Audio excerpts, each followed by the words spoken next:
Hi, my name's Amy, Hi, I'm Oliver. and we are pleased to be mixing it up with you today. So we're going to pick 5 questions out of this pot. Want me to go? Go for it. Okay. Where would you most like to show a piece of work? I think maybe Matt's gallery is something that stands out with me. I mean, that's something that I've always followed them since I was young, and I just love what they do. The new space at Tits and Ives is obviously incredible. That would be a great spot to show something. What are you thinking? For me, the main thing I can think of is, I suppose it's not like a gallery, it would be more like a place, and I'd really fancy, we both quite have a fascination with like the Canary Islands, some desert space, some volcanic environment, some Moonlight. some kind of environment there. Okay. I'll pick one next. Which 3 artists do you think are ones to watch? Okay. So, oh wow, 3. That's going to be quite a difficult one. It's quite a few. We're working on a project at the minute, I guess, with Rachel and Jim. Rachel Champion and Jim Woodall. Yeah, we're working on a project with Pangea Sculpture Centre, and we've been selected with Rachel and Jim to work on this project, and we've been working with them for about, it must be coming up to 2 years. Yeah. But we are great fans of their practice. Yeah, I think they're definitely like, yeah, I don't know, it's been great to kind of see how they go about, you know, their work and their ideas and the research and they've really kind of stood out as really fascinating people to be working with. But apart from that, I don't know who else. Like, I'm really interested in Annie Hamoff. Yeah, we saw that piece at the German Pavilion a couple of years ago. That was like kind of mind blowing, really, for us and our practice. It was a lot of ideas that were really just, I don't know. It was just really incredible to see the mixture of sculpture and performance and sound. Also, Nicholas Lamas is a really interesting artist. I don't know where he's from, but I've been following him recently too. Kind of blending ecological sculptural work with kind of like raw architecture or raw man-made. I mean, he flooded this like a printer scanner full of water and grew kind of this algae growing on top. I think it was just a really beautiful thing. And yeah, I don't know. That's 4, but that's a lot of work. Let me gong it one more. Oh, that comes after. How does it? That seems to. Okay. Can you describe the first piece of artwork you remember seeing? I think for me, the first piece of work I remember properly seeing, and there's quite a few, but the thing that stood out the most was maybe Mike Nelson, Coral Reef, or maybe, I don't know, one of those early, or well, like semi-early Mike Nelson pieces. I think there's something Mirror or something as well. I remember just being like kind of struck by the kind of immersion within an artwork. I'd never seen anything like that before at that age. I think it kind of stood out, and he's so specific with the way he formulates his work, and yeah, that was just at an early age. It was just mind blowing, really. I think we seen that together, didn't we? Yeah, we did actually. But actually, I did see. Well, we've seen lots of his work together, but I think years ago, anyway. Yeah, I can't remember the first piece of artwork that I ever saw just the first piece of artwork, I think is the question, isn't it? I suppose, well, when I was younger, my dad was an art lecturer, and he taught at Manchester City College, and he used to take us to see the shows and the student studios every year, and that was always just absolutely fascinating. Like, I went from as soon as I was really young, so that was probably some of like the first like artwork I'd ever seen, but it was just so raw and inspiring. And I remember seeing this guy who built this installation, and it was an installation about his grandma, and there was like the whole sofa and cigarette and all this stuff in this big installation. And I was so young, but I remember thinking, oh wow, this is what, like, you know, art can be. But yeah, other pieces, I think it's probably stuff I've seen with you as well. I remember seeing actually a Alistair McClelland piece in Belfast when I was really, really young, performance by Alistair McClelland. It was really full on, and there was like pig heads and blood, and he had like it was part of this long durational performance, which was something I'd never witnessed before, and it really stood out, I think. Should we move on? Yeah. I can't remember if it was you or me. How did you start working together as a collaborative duo? Well, it's quite a cheesy story.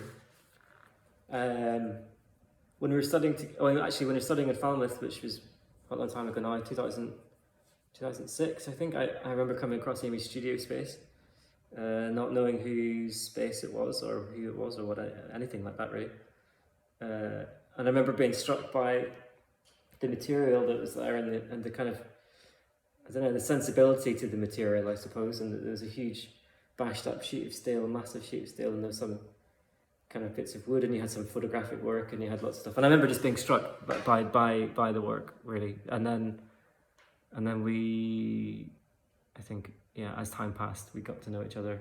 Yeah, we knew each other's studios before we knew each other, and yeah, as Oliver explained, it was the same for me. What I saw, what he was doing in the studio, and his approach to the material, I was just fascinated by it. But he was a lot more confident and out there, and I would go into the studio and do a lot of this at night time, whereas Oliver would be just there. But then I think at that time it was, I don't know, I just find it quite interesting to try and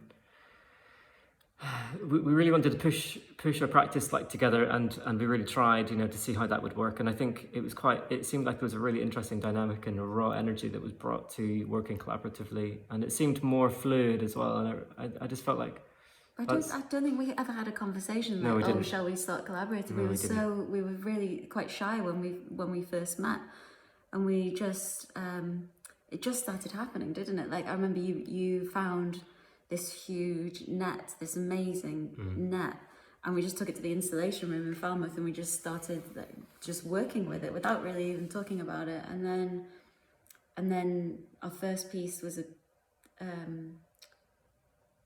we did like an installation performance, didn't we, for a live festival, and that was one of the first pieces that we did together. It was quite an intense piece. I remember you were strung up under a table. Yeah. And I was in a chemical suit painting on the walls, and we had 6 or 7 performers in there, and we had live drawing class at the same time.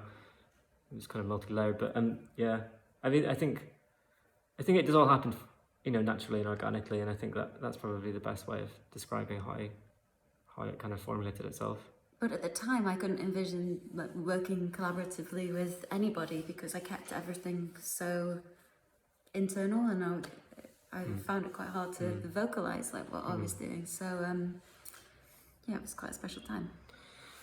Okay, I think how many have we done? I don't know. Let's just do some more. Shall we?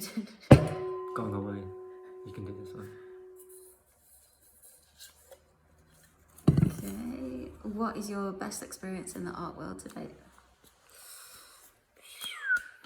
Okay, I don't know. Wow. I guess we've been quite lucky. We've had some amazing experiences so far in our career, and we made a massive mess outside of Tate Britain, which was one of the highlights. I mean, in a good way. It was a good mess, I hope. But also we worked with a garage in Moscow, which was obviously incredible as well. Amazing experience, huge exhibition space to work with, loads of amazing people. But also some of the other, you know, I mean, like just working with, you know, like curators and them being able to understand and pursue our ambition, I suppose, to a degree. I mean, that again is a huge. Yeah, we've been lucky that we've worked with some curators that have really trusted us and let us do what we want to do, even though some of the stuff was quite high risk. They were massively. Like incredible. I mean, to name some people, I guess Carl Slater at Karst when he was there. And Jude Bennett, number one was. Yeah, she. And obviously, she was like incredible. she took a massive risk, you know, and like we owe her so much, and yeah, in admiration of her every day. And also Alex Maurice at Aviard. He was just so kind of enthusiastic and passionate about, you know, what we wanted to pursue, and he would just understand that and try his best to make it happen. Yeah, so it's been great to have their support. Yeah, definitely highlights. For sure. And Moscow, always Moscow. That's are we still going? I think we've only done like 4 or 5. I don't know. We'll do one more. All right. It's your turn to read it out. Oh, is it? What do you most need to learn? Wow. I okay. need to learn so much. I always want to learn more. I need to learn more skills. I need to. I think that's it. It's like I think, you know, as an artist, you should be constantly learning. I don't think it stops. It never stops. You know, learning and digesting the information, making mistakes, like, you know, fucking up a lot, whatever. I think it's all about, like, I mean, we learn like every single day. Everyone's learning every single day. You know, the situation's changing all the time, and environmentally and ecologically and politically, so socially, everything's constantly shifting. So I mean, like, we always have to learn and adapt. I think, I mean, I think so anyway. Yeah, for sure. And on a personal level, just recently having a child, I feel like there's been a lot of learning there, how we can still navigate our practice while still caring for this baby, which is just quite an overwhelming and an amazing creative thing in itself. But learning how we work in the studio. Now we've got this child, taking it in turns with a lot of the work. It's kind of a new approach for us since having him, which is actually, it's really exciting. Always learning. Okay. Thank you. Is that enough? Yeah, I think so. Okay, thank you. Thank you. Bye-bye. Bye.